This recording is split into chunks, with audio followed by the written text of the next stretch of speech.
On December 29, 1944, a B-17 Flying Fortress was hit by German anti-aircraft fire over the town of Bingen. The plane caught fire. A 20-year-old waist gunner named Yuen Hop crawled through the burning fuselage to help a wounded crewmate escape, then jumped. He was never seen again. The U.S. Army searched for years and found nothing. In 1950, they closed the case. But Yuen Hop did not die in that plane. He made it to the ground alive. He was captured, and then the SS did something to him, and they buried him in a German cemetery for 80 years. This is the story of how they finally found him. For 80 years, his photograph hung above a fireplace in San Francisco. He was a young man in a leather bomber jacket and aviator goggles, the kind of face that still had baby fat in the cheeks. Yuen Hop had 7 siblings, 3 brothers, all military veterans, 4 sisters. One by one, over the decades, every single one of them died without ever knowing what happened to their brother. Everyone except the youngest, Margery. She was 13 years old when Yuen flew off to war. She remembered him driving his convertible through the apple orchards of Sebastopol. She remembered the day the telegram came saying he was missing in action. For 80 years, she kept that photograph on the mantelpiece. She kept wondering. Before we get to how they found him, you need to understand who Yuen Hop was and what he was fighting for. Sebastopol, California. Apple country. Rolling orchards and farmhouses about 50 miles north of San Francisco in Sonoma County. Yuen's parents had immigrated from China and built a life growing apples and drying their own fruit. But they built that life in a country that, at the time, didn't even allow Chinese people to become citizens.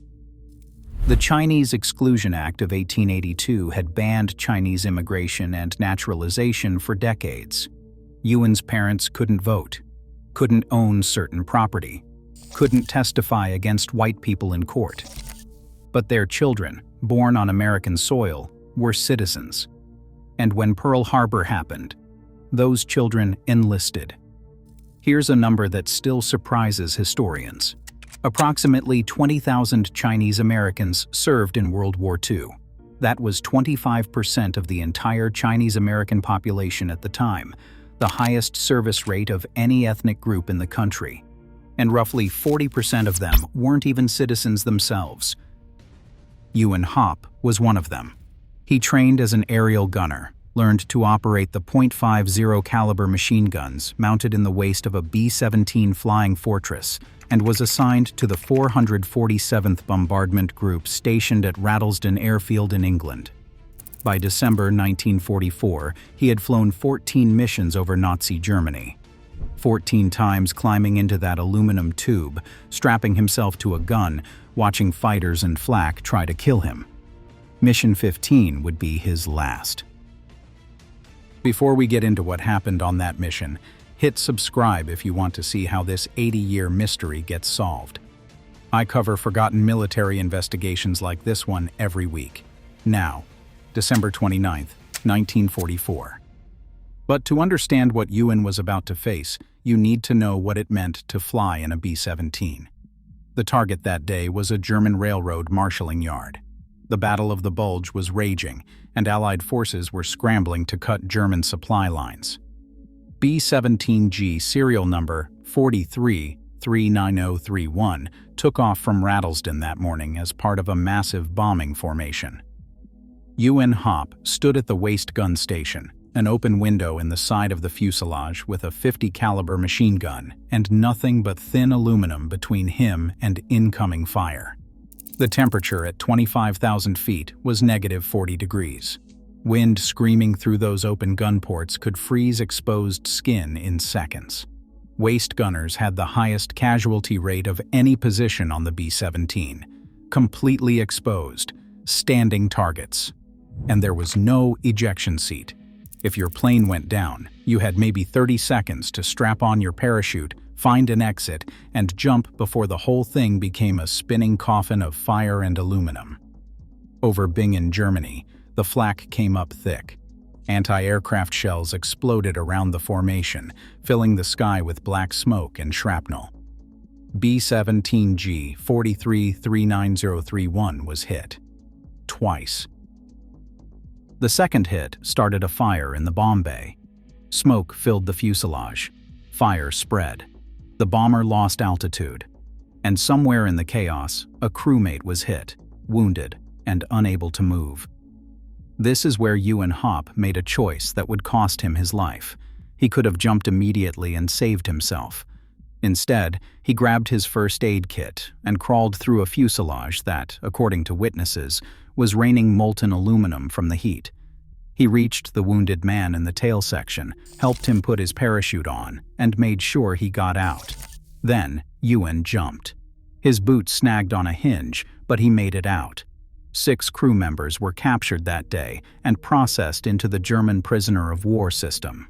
Their names appear in Red Cross records. They survived the war. But Yuen Hop, ball turret gunner Homer Nyberg, and engineer Clarence Gibbs never appeared in any prisoner of war records. They simply vanished. For 80 years, no one knew what happened to those 3 men. American investigators after the war could not find any trace. No prisoner of war registration, no death certificates, no graves. The Army's conclusion in 1950 was simple. They died in the crash, or shortly after. Bodies unrecovered. Case closed. That conclusion was wrong. Here is what actually happened. All 3 men made it to the ground alive. They were captured by German forces near the crash site. But instead of being processed through the normal prisoner of war system, instead of being registered with the Red Cross, instead of being sent to a stalag where they would have had some protection under international law, they were transported 60 kilometers north, to a place called Kamp-Bornhofen. What they did to those 3 Americans was never supposed to be discovered. Kamp-Bornhofen was not a prisoner of war camp. It was an SS labor site where concentration camp prisoners were being used to repair bombed railway tracks. The bridges in the area had been destroyed. The train carrying the American prisoners could not continue. So they were left overnight. A camp enforcer, an SS man, killed all 3 of them, shot them, then stripped their bodies of clothes, food, cigarettes, anything of value. Their remains were placed 2 to a cloth sack and buried in the local cemetery. No markers, no identification, no records sent to the Red Cross. 3 American boys. Shot. Stripped. Buried in cloth sacks in a frozen German cemetery. And no one in America would know for another 80 years. This was a war crime. Under the Geneva Convention, prisoners of war were supposed to be protected, registered, and accounted for. The Germans knew what they had done was illegal. That is exactly why they never documented it through official channels. And because they were never registered as prisoners of war, American investigators after the war had nothing to find. The crime had been deliberately erased. After the war, the United States Army Graves Registration Service searched for missing personnel across Europe. They interviewed thousands of Germans, examined crash sites, and cross-referenced prisoner of war records. For the 3 men from that B-17, serial number 4339031, investigators found nothing. Yuen Hop's family received the standard notification. Missing in action, presumed dead, no remains recovered. His photograph went up on the mantelpiece, and there it stayed. Decade after decade, his parents, brothers, and sisters all died without answers. Meanwhile, at the Defense POWMIA accounting agency, the agency responsible for finding America's missing warriors, cold cases like this one sat in filing cabinets by the thousands. Over 71,000 Americans remain unaccounted for from World War II alone. Over 41,000 are presumed lost at sea. The rest are out there somewhere, waiting to be found. The problem is, you cannot dig up every field in Germany looking for 3 missing airmen. You need a starting point, a lead, a thread to pull. The trail had gone cold for 70 years, but thousands of miles away, in rows of filing cabinets inside a German state archive. The truth was waiting for someone to find it. Her name is Nicole Eilers. DPA, a historian, she is one of the researchers who spends her career reading old documents, cross-referencing records, and looking for needles in archival haystacks. In 2013, Eilers was working through records at the Landeshauptarchiv, the state archive in Koblenz, Germany. Fluorescent lights were humming, rows of filing cabinets stretched toward the walls, and yellowed documents were written in Gothic German script. And she found something. It was a reference to a war crimes case. 3 American airmen killed after capture, buried in a cemetery near Kamp-Bornhofen. War crimes. The dates matched, the circumstances matched. After nearly 70 years, someone had finally found the paper trail. But finding a reference in an archive is not the same as finding remains. Eilers and her colleagues had to piece together exactly where the men were buried, whether the cemetery still existed, and whether the remains were still there after 80 years of German winters and cemetery maintenance. What followed was years of additional research, coordinating with German authorities, obtaining excavation permits, and identifying the specific burial location. In May 2021, DPAA teams finally arrived at the cemetery in Kamp-Bornhofen. Gray headstones, overgrown grass, a brick wall running along one edge. They began digging alongside that wall, in the area the records indicated the bodies had been buried. They found them. Human remains, fragments of cloth, personal effects. The investigation had located the unmarked graves of the 3 American airmen, still there after 80 years, buried exactly where the war crimes records said they would be. The excavation continued through August 2022. Every bone fragment was carefully brushed clean, photographed, cataloged, and shipped back to the United States for analysis. Now came the hardest part: putting names to bones that had been in the ground since 1944. Inside the sterile white laboratory at Offutt Air Force Base in Nebraska, forensic scientists who specialize in 80-year-old remains went to work. For the Kamp-Bornhofen bones, they used everything in the toolkit. They began with anthropological analysis. Scientists in blue gloves examined bone fragments under bright lights, looking for age markers, sex indicators, stature estimates, anything that could narrow identification. Then, mitochondrial DNA. This genetic material is passed down through the maternal line, and it can sometimes be extracted from degraded bone, even after decades in the ground. But the real breakthrough came from autosomal DNA. New technology called SNP analysis made it possible to identify remains using much more distant relatives than before. You no longer needed a mother or a sibling. A cousin, a niece, even a great-niece could provide enough genetic material for a match. But first, they had to find family. And that was its own detective story. Yuen Hop had been missing for 80 years. His parents were long dead. Most of his siblings were dead. The military records from the 1940s contained addresses for people who had passed away decades earlier. So, DPAA turned to an unexpected source: the Chinese-American Citizens Alliance.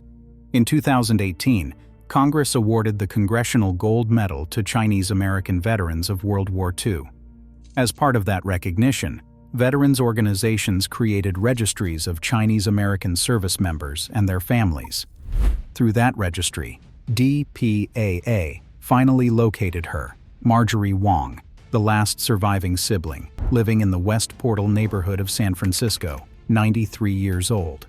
She and her sister Doris attended a family briefing and provided DNA cheek swabs. Doris has since passed away, but the DNA was enough. On June 18, 2024, the laboratory confirmed the identification. The remains recovered from the Kamp-Bornhofen cemetery included Staff Sergeant Yuen Hop. After 80 years, they had found him. But how do you tell a 93-year-old woman that you found her brother after 8 decades of silence? Margery Wong and her husband Phil were walking in their West Portal neighborhood when her phone rang. A DPAA representative was on the line. After 80 years, they had identified Yuen's remains. They were bringing him home. Margery said later that she and Phil were so shocked they could barely process it. She kept wondering if it was really true. 80 years of wondering, and now a stranger on the phone was telling her they had found her brother's bones in a German cemetery. It was true. The remains of Staff Sergeant Yuen Hop were prepared for transport. A flag-draped casket, full military honors, and a homecoming date that seemed almost impossibly perfect. January 31st, 2025, the middle of Chinese New Year. An American Airlines jet touched down at San Francisco International Airport, carrying a casket that had traveled from a German cemetery to a Nebraska laboratory to California. On the tarmac, Margery Wong stood waiting. She was 93 years old, the last one left. She watched as pallbearers in dress uniforms carried her brother's flag-draped casket into the California sun. 80 years of looking at that photograph on the mantelpiece, and now, finally, he was home. The San Francisco Police Department had coordinated a full motorcade escort. Highway 280 was shut down as the procession made its way through the city. Neighbors watching through doorbell cameras found themselves unexpectedly emotional, witnessing a story 8 decades in the making reach its conclusion. 1 week later, on February 7, 2025, the funeral was held at Dugan's Sarah Mortuary in Daly City. Family and friends gathered in the chapel. Veterans in uniform stood at attention. A pianist played "America the Beautiful." And then the Chinese-American mourners began to bow 3 times. This is a traditional Chinese mourning practice, a way of showing respect for the deceased that has been part of Chinese culture for thousands of years. Here was Yuen Hop, a young man who had fought for a country that did not fully accept his family, who had died in a war against fascism, who had been lost for 80 years in a German cemetery. And now he was being honored with the traditions of his ancestors. Younger family members wept. Veterans saluted. The procession moved to Golden Gate National Cemetery in San Bruno. At the graveside, soldiers in white gloves folded the American flag into a tight triangle. An honor guard knelt before Margery Wong and presented it to her. 9 rifles fired in salute. A bugler played taps. Staff Sergeant Yuen Hop, waist gunner, 447th Bombardment Group, was finally at rest. Yuen Hop's story is not unique. It is one of thousands still waiting to be told. Of the approximately 12,700 B-17 flying fortresses built during World War II, nearly 4,700 were lost. That is 37% of total production. The 8th Air Force alone lost over 4,200 B-17 aircraft and 26,000 airmen, more deaths than the entire United States Marine Corps suffered in the war. In 1943, at the height of the air war over Germany, only 35% of B-17 crews completed their 25-mission tour. The other 65% were shot down, killed, captured, or wounded badly enough to be pulled from duty. Today, over 71,000 Americans from World War II remain unaccounted for. The DPAA identifies approximately 200 of them each year using DNA technology, archival research, and partnerships with foreign governments. In fiscal year 2025, the agency achieved a record 231 identifications. But with over 71,000 still missing and many families running out of living relatives who can provide DNA samples, the race is against time. There are more B-17 crews out there, still waiting in European fields and Pacific jungles and ocean floors, still waiting for someone like Nicole Eilers to find the right document in the right archive. And there is one more detail about the Kamp-Bornhofen case that has not been resolved. 3 American airmen were murdered that night in December 1944. Yuen Hop has been identified. Homer Nyberg has been identified. Clarence Gibbs has not. His remains were recovered from the same site. His family has been contacted. but as of this recording, the final identification has not been confirmed. The case remains partially open. One of the 3 men is still, technically, missing. Yuen Hop was 20 years old when he died. He grew up in an apple orchard in Sebastopol. He enlisted to fight for a country that did not fully accept his family. He flew 14 missions over Nazi Germany. On his 15th mission, when his plane was on fire and a crewmate was wounded, he did not run. He helped. And then he was murdered, erased, buried in a cloth sack in a cemetery that nobody in America knew existed. For 80 years, his photograph hung above a fireplace while his siblings died, one by one, without answers. Then a historian found a document in a German archive. Scientists extracted DNA from bones that had been in the ground since 1944, and someone picked up a phone and called San Francisco.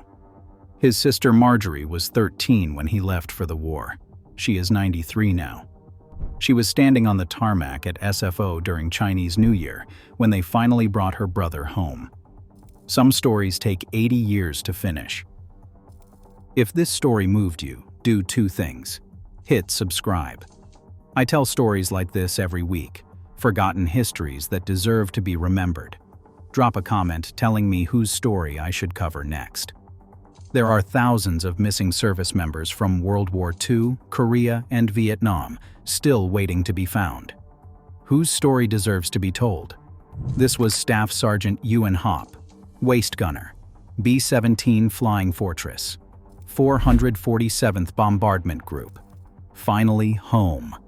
Hit that subscribe button and tell us where you are watching from. Tell us if any of your family members served in the Army. Our heroes deserve to be remembered.